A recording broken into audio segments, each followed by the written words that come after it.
നമസ്കാരം. ചിലർക്ക് ഒരു ഭാഗ്യം കിട്ടാറുണ്ട്. അവർ ജീവിച്ചിരിക്കുമ്പോൾ ഉള്ളതിനേക്കാൾ കൂടുതൽ സ്നേഹം മരിച്ചു കഴിയുമ്പോൾ അവരോട് ഉണ്ടാവുക എന്നത്. അത് അവർ കാഴ്ചവെച്ചിട്ട് പോയ കഥാപാത്രങ്ങൾ അല്ലെങ്കിൽ അവർ ബാക്കി വെച്ചിട്ട് പോയ ചില ചിത്രങ്ങളൊക്കെ തന്നെയാകും ഇതിന് കാരണമാകുന്നത് എന്ന് നമുക്കറിയാം.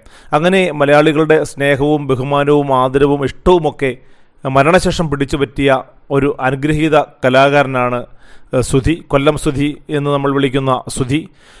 സുധി ഒരു വാഹനാപകടത്തിലാണ് കുറച്ച് നാളുകൾക്ക് മുമ്പ് മരണപ്പെടുന്നത്. അദ്ദേഹത്തിൻ്റെ മരണത്തോടെ മലയാളികൾ ആ കുടുംബത്തെ, അദ്ദേഹത്തിൻ്റെ സുധിയുടെ കുടുംബത്തെ സഹായിക്കുവാനായിട്ട് എല്ലാ ഭാഗങ്ങളിൽ നിന്നും ഓടിയെത്തുന്ന ഒരു കാഴ്ചയാണ് നമ്മൾ കണ്ടത്.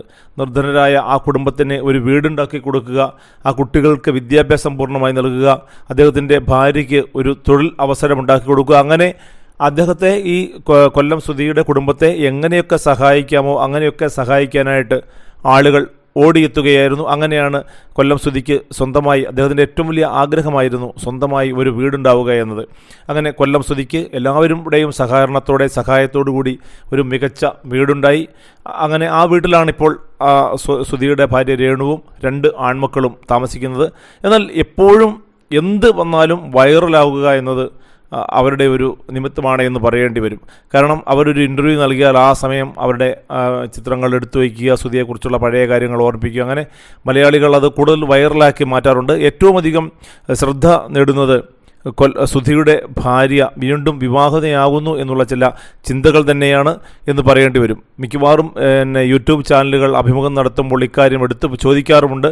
ആ ചോദിക്കുന്നതിനെ ബന്ധപ്പെടുത്തിക്കൊണ്ട് തന്നെ അവരുടെ വിവാഹം ഉടൻ എത്തിക്കഴിഞ്ഞു, ഒരു വിവാഹിതയാവാൻ പോകുന്നു എന്നൊക്കെയുള്ള വാർത്തകൾ നിരന്തരം വരാറുണ്ട്. കഴിഞ്ഞ ദിവസം ഒരു യൂട്യൂബ് ചാനലിന് അനുവദിച്ച അഭിമുഖത്തിൽ, അത് കൊല്ലം സുധിയുടെ ഭാര്യയും മക്കളും ഒരുമിച്ചിരുന്ന് അനുവദിച്ച അഭിമുഖമായിരുന്നു അത്. അതിൽ വ്യക്തമായി രേണു പറയുന്ന ഒരു കാര്യമുണ്ട്. അതായത് താൻ ആകണമെങ്കിൽ, തനിക്ക് വീണ്ടും വിവാഹം കഴിക്കണമെങ്കിൽ തൻ്റെ മൂത്ത മകന് മാത്രമേ പ്രായപൂർത്തിയായിട്ടുള്ളൂ. മൂത്ത മകന് അതിൽ യാതൊരു വിരോധവുമില്ല, എല്ലാം അമ്മയുടെ ഇഷ്ടം പോലെ ആവാം എന്നാണ് മൂത്ത മകൻ അനുമതി നൽകിയിരിക്കുന്നത് എന്നായിരുന്നു സുധിയുടെ ഭാര്യ പറഞ്ഞത്. തീർച്ചയായിട്ടും രണ്ടാമത് വിവാഹം കഴിക്കുക എന്നത് വലിയ തെറ്റല്ല. സുധി പോലും രണ്ടാമത് വിവാഹം കഴിച്ച സ്ത്രീയാണ് രേണു. വളരെ ചെറിയ കാലത്തിലെ ആണ് ഭർത്താവ് നഷ്ടപ്പെട്ടത്. അതുകൊണ്ട് ഇനി അവർക്ക് ജീവിതം ബാക്കിയാണ്. ഒരു വിവാഹം കൂടി കഴിക്കുന്നതിൽ ഒരു തെറ്റുമില്ല. മറ്റെന്തുകൊണ്ടാണ് പിന്നെ ആളുകൾ ഇങ്ങനെ നിരന്തരമായി ഈ കുടുംബത്തെ എടുത്തിട്ട് ഇങ്ങനെ വല്ലാതെ വലിച്ചു കയറുന്നത് എന്നുള്ളതാണ് മനസ്സിലാവാത്തത്. മക്കൾ, അതായത് പ്രായപൂർത്തിയായ മകൻ അമ്മയ്ക്ക് സമ്മതം കൊടുത്തിട്ടുണ്ട്, വീണ്ടും അമ്മയ്ക്ക് വിവാഹം കഴിക്കണമെങ്കിൽ കഴിക്കാം. നമ്മുടെ കാര്യം നോക്കി അങ്ങനെ ജീവിക്കണം എന്നില്ല, ജീവിതം നശിപ്പിക്കണം എന്നില്ല. അമ്മയ്ക്ക് ഒരു വിവാഹ ജീവിതമാണ് ആഗ്രഹിക്കുന്നതെങ്കിൽ, വിവാഹ ജീവിതം എന്നുണ്ടെങ്കിൽ അമ്മയ്ക്ക് വിവാഹം കഴിക്കാമെന്നാണ് സുധിയുടെ മകൻ പറഞ്ഞത്. അപ്പോൾ അത് രേണു എടുത്തു പറയാനുള്ള കാരണവും ഇതുപോലെ സാമൂഹിക മാധ്യമങ്ങളിൽ അവരെ എടുത്തിട്ട് ആളുകൾ അലക്കുന്നത് കൊണ്ട് തന്നെയാകും എന്നതിൽ സംശയമില്ല.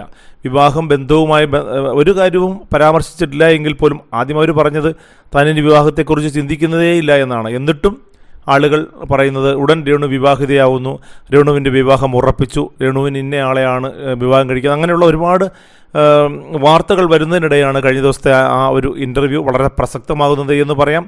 അതിന് പ്രധാന കാരണം, വിവാഹിതയാകണമെങ്കിൽ തനിക്ക് വിവാഹം കഴിക്കാൻ യാതൊരു തടസ്സവുമില്ല എന്നാണ് രേണു പറയുന്നത്.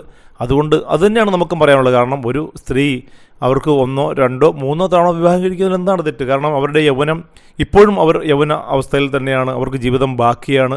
അതുകൊണ്ട് തന്നെ അവർ വിവാഹം കഴിക്കുന്നതിൽ ഒരു തെറ്റുമില്ല. അതിനെന്തിനാണ് ആളുകൾ ഇങ്ങനെ നിരന്തരം ട്രോളുന്നത് എന്ന് മാത്രമാണ് നമുക്ക് മനസ്സിലാകാത്ത കാര്യം.